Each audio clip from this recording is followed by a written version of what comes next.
Do you think when you got into that situationship and now, do you think you've healed from your past relationship?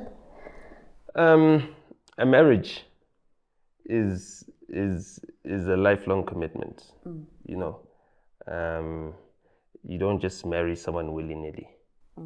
You know, and so there'll never ever be healing from what I went through, because what I went through was, committing to someone thinking that we are on equal footing, as in like I'm committing to you fully, and they had, one eye on the exit, as in at earliest convenience, if it feels like it's getting too hot, I'm just going to leave you in a burning building.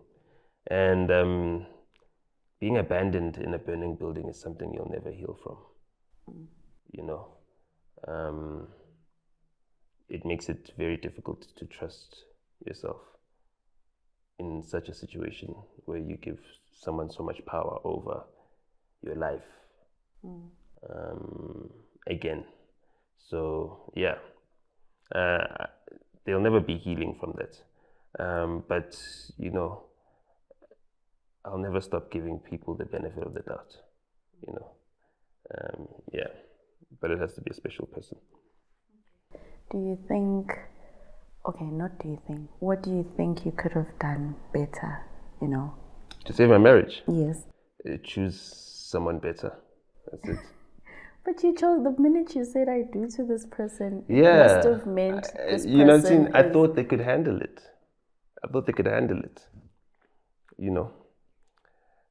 It's very tough to be me because of my history. Like what I told you, let me actually read this article. It's in the Sunday World. They in Sunday World history, this article should be framed. This article, but they spelled my name wrong. Nhlamulo Baloyi of Redford House. He may like pizzas and hamburgers, look like most kids his age, and even hero worship the likes of Puff Daddy and Leonardo DiCaprio. But Nhlamulo Baloyi, 8, is actually an exception. He's a gifted child with an extraordinarily higher learning potential than most. He attends Redford House, a school in Northcliffe that caters for children like him, those with special needs. I love the school here because each pupil gets so much more attention. But when I was at my other school, we had about 50 kids in one class. I was exaggerating. We had 35 in one class. I was exaggerating. But yeah, I didn't know how the media quotes exactly what you say. Yeah, I was 8. School here is a lot more fun compared to my other school, said Nhlamulo. He has very distinct ideas of what he would like to be when he's an adult. I used to want to be an artist, but I changed my mind, and now I want to be a mechanical engineer.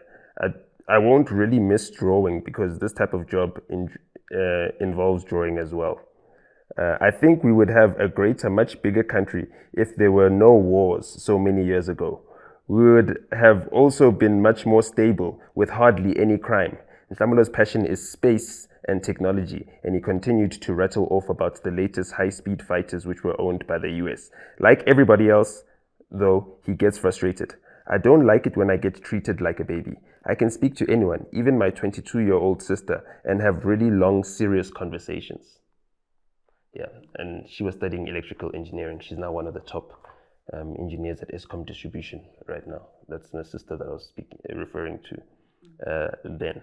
So, because of who I was as a child, right, and how I started speaking very early, having very deep intellectual conversations. I used to have debates with David Makura at this age. He's the head of policy for the ANC right now. And an uncle of mine, we're family friends. So my mom's youngest brother and him are like best friends since before exile and stuff like that. So I always had, if let's say you're 8 years old, you're at the braai and you're having a debate with David Makura. He's in the ANC. I think he was Gauteng chairperson at the time, or really high up in the Gauteng ANC. And we're having debates. I'm an 8-year-old and I'm telling him all the things he's doing wrong. What. David Makura is saying to me, oh, well, when Nhlamulo, when you're president one day, you'll change that. I'll leave it up to you to change when you're president one day. When you're president one day, and I say, yes, uncle, when I'm president one day, I'm going to do all these things that I see you are doing wrong. And then we make sure that we don't burn the meat and we eat and we brine. And then you grow up as a child. Those conversations don't just disappear when you're president one day, when you see that same uncle that was buying is now the premier of the province. Now he's the head of policy for the ruling party. He's part of the national executive, where you are going on a tour at 19, helping Zuma become president, and then next thing you are in the same room shaking hands with Zuma when you are going to ANC conferences, and now you are having debates with Thabo Mbeki, and you're speaking to him about certain things that he doesn't even discuss with the journalists because they're not as exposed as I was as a child, and they're not aware of, you know, our recent or democratic history, you know, as intimately as I've been able to be, you know. Then